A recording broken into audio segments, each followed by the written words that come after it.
আমার মতে ভারতবর্ষের ভিতরে এমন একটা আইনের জরুরত, তখন এমন একটা আইন পাস করা হোক যাতে নেতাসকলে ইলেকশনের পরে যখন ইলেকশন দিতে তখন নেতাসকলে কোনো ধর্ম বিদ্বেষ ছড়াইতো না, কোনো জাতিগত দাঙ্গা করাইতো না, দেশের ক্ষতি করতো না, ইলেকশনের আগে যে প্রতিশ্রুতি দিছিল এটা পূরণ করতো।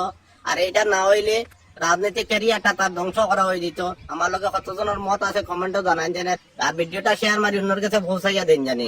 কমেন্টটা কিলে হয়েছে, কমেন্টটা জানাইয়েছেন কার মতামত কিলা কিতা জেলা বালা সারার মতে মত করিয়া বলো।